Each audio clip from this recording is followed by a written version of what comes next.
Good morning. आपला सर्वात मोठा सांधा म्हटलं तर गुडघा. आणि आपण गुडघ्याकडे जास्त दुर्लक्ष केलं तर शेवटी एक शेवटचा उपाय म्हणून प्रत्यारोपण आपल्याला करणं भाग पडतं. तेव्हा ह्या आपल्यावर प्रत्यारोपणाची वेळ येऊ नये यासाठी आपण कुठली दक्षता घेतली पाहिजे हे महत्वाचं आहे. तेव्हा कुणाचा गुडघा दुखतो, वेदना होतात, गुडघा सुजतो, बाक येतो आणि पाय वाकडे होतात आणि शेवटी डॉक्टर गुडघा प्रत्यारोपणाचा सल्ला देतात. मग हे आपल्यावर वेळ येऊ दे यासाठी आपण पहिल्यांदा कुठली काळजी घ्यायची, वजन कमी करायचं, वजन नियंत्रणात ठेवायचं, जेणेकरून त्या सांध्यावरती गुडघ्यावरती ताण येणार नाही. त्याने ताण येणार नाही, कारण वजन वाढले की गुडघ्यावरती ताण येतो आणि तो म्हणूनच गुडघ्यावर ताण येऊ नये म्हणून कृपया वजन कंट्रोल मध्ये ठेवा. हे प्रमुख.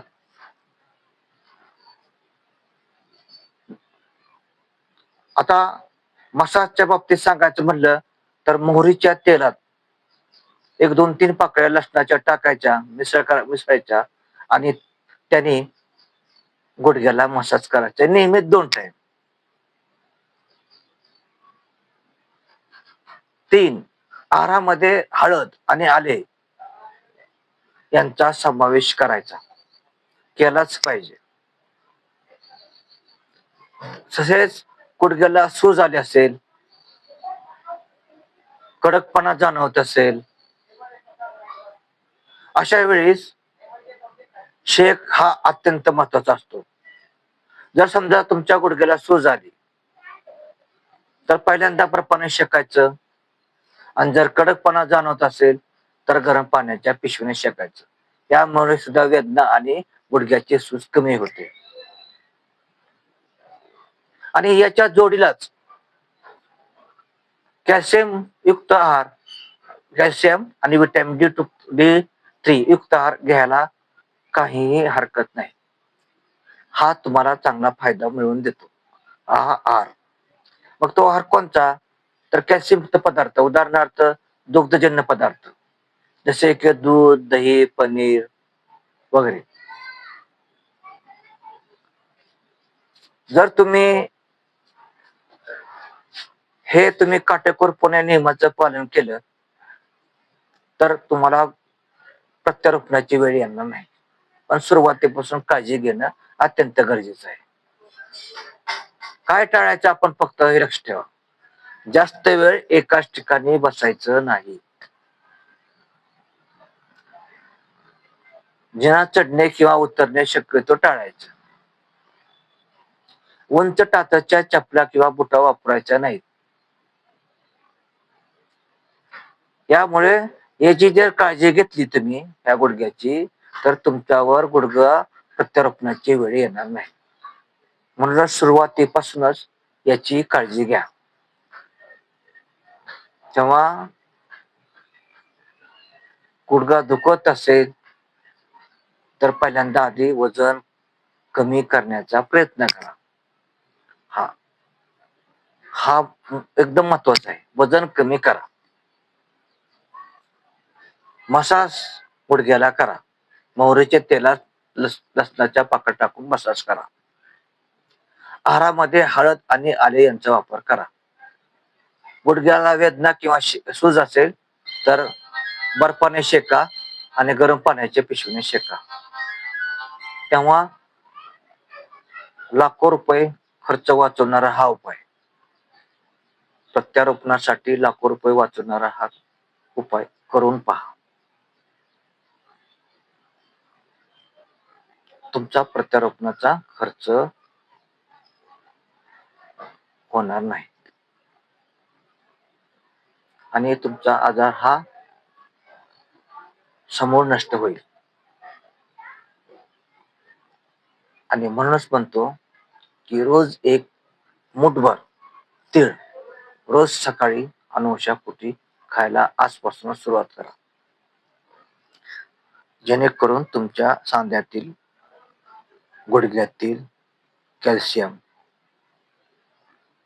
ची कमतरता भरून निघेल. त्यामुळे रोज नियमित उपाशीपोटी बारीक चावून एक तीळ खा. तीळ आणि थोडा गुळ रोज नियमितपणे उपाशीपोटी सेवन करा. वरून अर्धा तास चहा कॉफी घेऊ नका. असे केल्याने, असा आहार घेतल्याने तुमच्या शरीरातील, सांध्यातील, मणक्यातील कॅल्शियम ची झीज भरून निघेल. तेव्हा तुम्ही एवढं जरी केलं तरी तुमच्या लाखो रुपयाचा होणारा प्रत्यारोपणाचा खर्च हा होणार नाही. आणि जर तुमचा प्रत्यारोपणाचा खर्च वाचवायचा असेल, लाखो रुपये तुम्हाला वाचवायचे असतील, तर ही काळजी घेणं अत्यंत गरजेचं आहे. तरच तुमचा खर्च वाचणार आहे. त्यासाठी तीळ आणि गुळ रोज नियमित एक मुठभर खायचा म्हणजे खायचा. 2. वजन आटोक्यात ठेवायचं. सूज किंवा वेदना असतील तर मोहरीचे तेल आणि लसणाच्या पाकळ्या त्या मसाज करायची. त्यामुळे वेदना कमी होण्याला मदत होईल. सूज असेल तर तुम्ही शेक द्यायला आतापासून सुरुवात करा आणि आहारामध्ये कॅल्शियमयुक्त पदार्थ वापरा. तुमचा लाखो रुपये होणारा खर्च हा उपाय तुम्हाला नक्कीच मदत करणार, हे नक्की. तेव्हा आजपासून सुरुवात करा. लाखो रुपये वाचवायचे असतील तर हा उपाय तुम्ही केलाच पाहिजे आणि करावा अशी माझी इच्छा आहे. बघा, तुम्ही हा उपाय खर्च करून बघा, तुम्हाला प्रत्यारोपणाची वेळ येणार नाही. वजन नियंत्रण ठेवा. वजन नियंत्रण ठेवा. हळद आले आहारात समावेश करा. जास्तीत जास्त एका वेळी बसू नका. चिन्या चढणे किंवा उतरणे टाळा. इतकंच. तेव्हा हा व्हिडिओ कसा वाटला एक लाईक करा, कमेंट्स करा, बेल आयकॉनला टच करा. धन्यवाद.